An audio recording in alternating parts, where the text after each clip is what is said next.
Hey everybody, welcome back to the Tobin Gregory Group channel and or podcast, wherever you're consuming this media. We welcome you guys back. We're glad you're here, where we don't just talk about boring mortgage and real estate stuff, although we do, but we make it fun, talk about sports, add some personality, add some fun to it. So I'm Jay Gregory. Craig, Hey, I'm Craig Tobin. nice to meet everyone again. But so today I think it's appropriate to talk about this Fed rate cut that just happened. So I'm going to talk about that for a little bit. Keep in mind, we keep this under 15 minutes so you guys know what to expect and you can get good information and not be have this thing drug on. All right. So let's talk about the Fed rate cuts. The Fed yesterday came out and decided to cut their rates by 0.5%, 50 basis points. So with that rate cut, everyone expects mortgage rates to move down with other rates. However, mortgage rates are not directly impacted by the Fed cut. They're actually impacted by the move of the markets, and they're most closely related to the 10-year Treasury bond, Treasury yield. So the Treasury yield actually reacted negatively yesterday or the day before yesterday when the rate drop was announced, which made mortgage rates go up a little bit. Not extreme, but they did go up a little bit. So it seems counterintuitive, but man, I saw Greg, and your feedback on this is welcome too. I saw a lot of loan officers and a lot of real estate agents saying, "Hey, now's the time to buy a house. The Fed just cut rates. The Fed just cut rates." And it was a pretty big red flag to me to look at and understand how many people industry wide don't understand how mortgage rates work. Yeah, so the funny thing is I got a ton. I mean, my phone blew up as soon as this happened. And hey, let's refi now. Is this a great time? And I said, hold on a second. So a lot of these have already been baked in. So lenders have been looking forward to this rate cut for quite some time. Keep in mind, last year they were talking about multiple rate cuts, and instead it went up. So the lenders have been preparing for the rate cut. Now, what this does mean is that over the course of the next 6 months to a year, as they continue to cut, you're going to see a lot of the short-term lending is going to go down. HELOC rates will go down a bit. Credit card interest rates might go down. Cars may go down. And the mortgage rates could potentially go down as well. The biggest question is, are we going to see rates in the threes and fours again? The answer is probably not. But being that this is America, anything is possible. So I'm not going to say it'll never happen, but what I will say is we will see rates go down over time. Don't expect to see a huge jump. Part of the problem is when they do a huge jump in mortgage rates, tends to accompany volatility in the market, and that's not good either. So right now is a great time to purchase a home. It's also a good time to refinance and look at your debt. As we discussed, debt consolidation is still a big one out there, and you will want to take a look at it with a mortgage professional like Jake or myself. But please don't light us up and say, hey, rates are down 0.5%, so we should get going on this. The answer is no, they're not down 0.5%, but they are trending downward, which is good. They are. And to touch on that just a little bit more, what it means to the individual looking for a home and a home purchase. I always say the best time to buy a home is when you're ready to buy the home, right? Because you're going to miss out on equity in the home, and we could go down a long, big spiel about all that mess. But right now, the rates are at a 1.5 year low. As Craig had mentioned, when we move closer to this anticipated rate cut, lenders were already adjusting, and we were starting to see really stellar rates compared to what we've been used to. We've seen 8%, and guys, we're getting them in the fives now from what we've seen, right? But I want to bring this up because since February of 2023, rates are actually now at the point they were February 2023, which means we're at a 1.5 year low currently for rates. The lower rates go, the more people that are going to enter the market and they're going to drive real estate prices up. So you can get in now with the most reasonable price you're probably going to see currently on a home and take advantage of a potential refinance down the road if rates do drop. Because as Craig said, we're probably not going to see a really big, massive drop, but we are seeing them be low where it's opening up more affordability for a home buyer. And I also want to mention this too. So I did have a borrower reach out and say, I heard rates are getting in the fives. And yes, there are some rates in the fives. But the most important thing to remember, just like with anything, there's multiple products. Mm. So whether it's a VA loan or an FHA loan or a conventional loan, or if it's a home ready conventional loan, there's a lot of different rates. You could see rates vary by up to 1% in difference between the type of loan.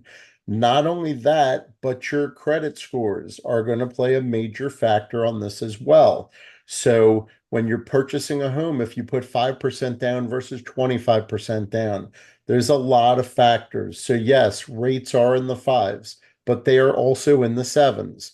It really just depends on your credit and the product that you're using. So please make sure you speak to somebody like us that knows what they're talking about. So that way you can get more educated on what your actual rate would look like. Yep.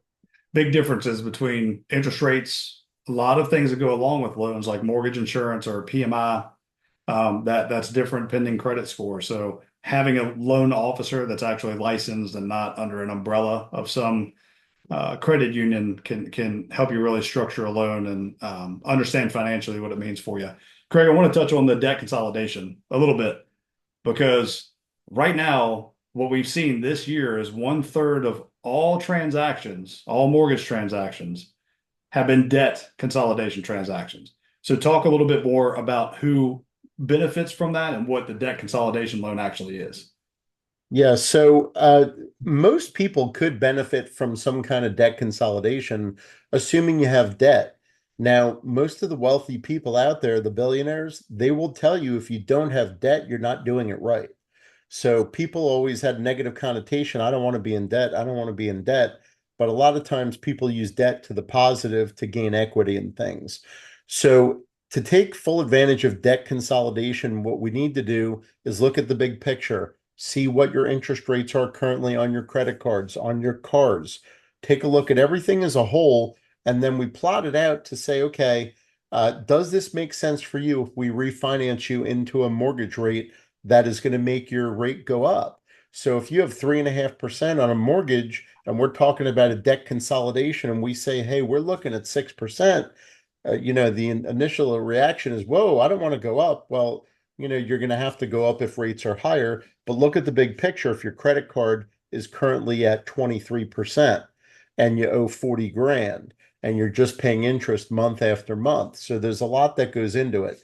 Now, we're not going to go into it all on this podcast. We're actually out of time for talking about boring mortgage stuff. However, we will get deeper into a dive as far as debt consolidation at a later date. You could also reach out to us individually. Everyone's scenario is different. So just because one person is going to debt consolidate and do it as a cash out refinance on their first mortgage, for others, we'll talk about HELOCs and other things like that. Which brings me, having nothing to do with it, but I'm not a baseball guy. I'm a football and hockey guy. However, Shohei Ohtani has done something that no other individual in the world has ever done. And yesterday, this guy hits not one, not two, three home runs, steals some bases, gets 10 RBI in the same game. This is unbelievable. I don't care who you are. You've never seen this before. He just entered the 51-51 club, which no one's ever done in the history of baseball. 51 home runs, 51 stolen bases. Now, I'm not quite as fast as Otani, and I can't hit a baseball as far, so I'm not in that club. I know Jake's not in that club because also no one with a beard from America is in that club.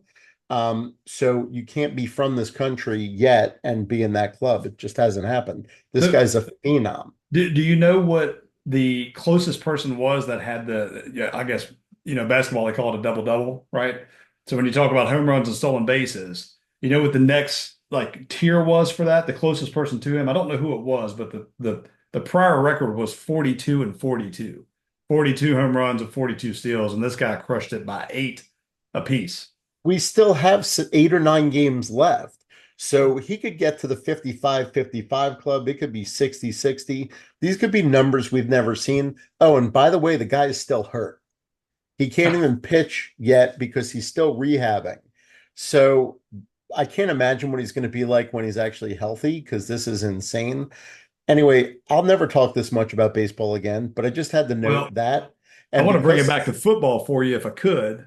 yeah, we Uh, can. And so here's my thought on football. let's not talk about football this week. We're going to talk about football on next week's podcast Uh-huh. because I don't recognize what happened this past week. Long and short, Dallas Cowboys lost a ridiculous game to a team that should not have won by that many points.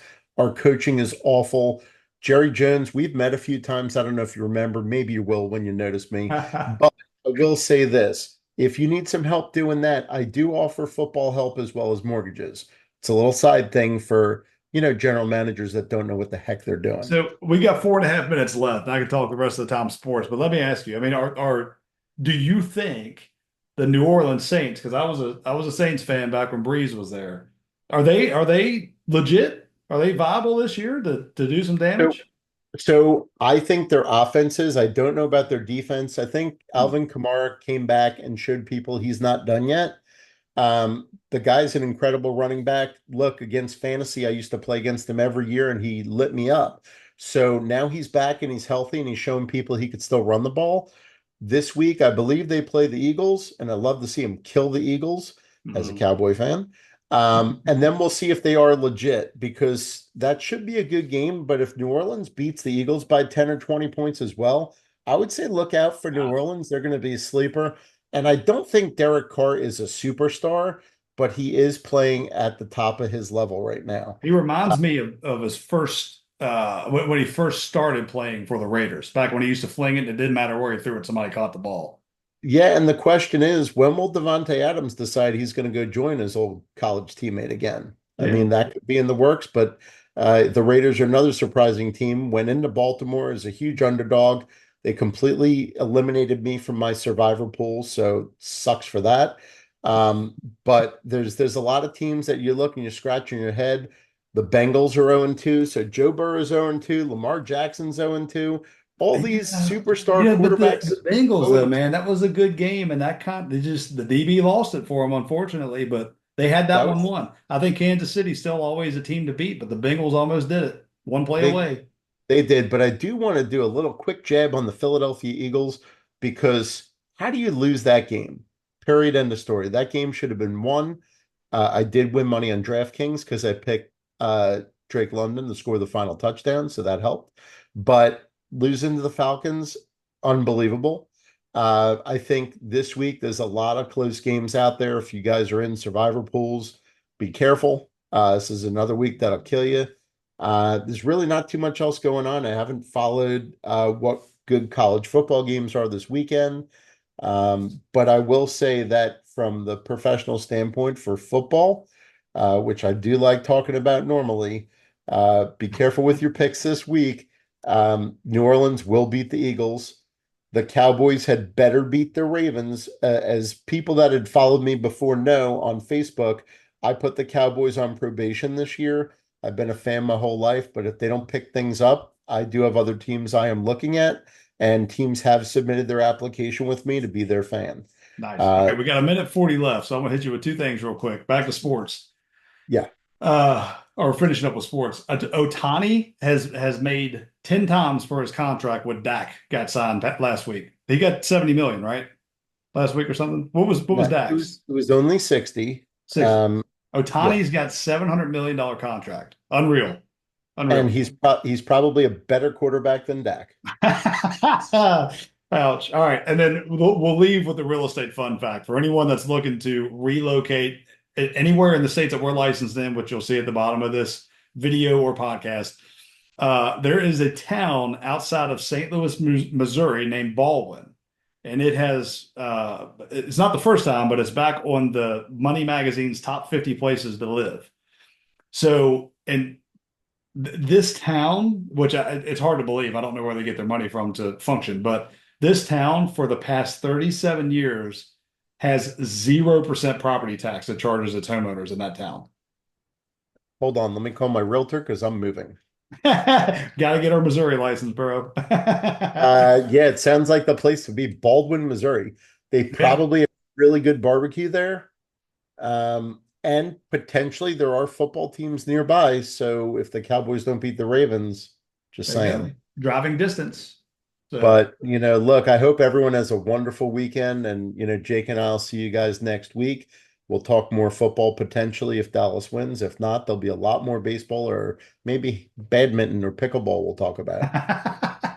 Thanks for joining, guys. We'll see you next time. Thanks. Have a good one.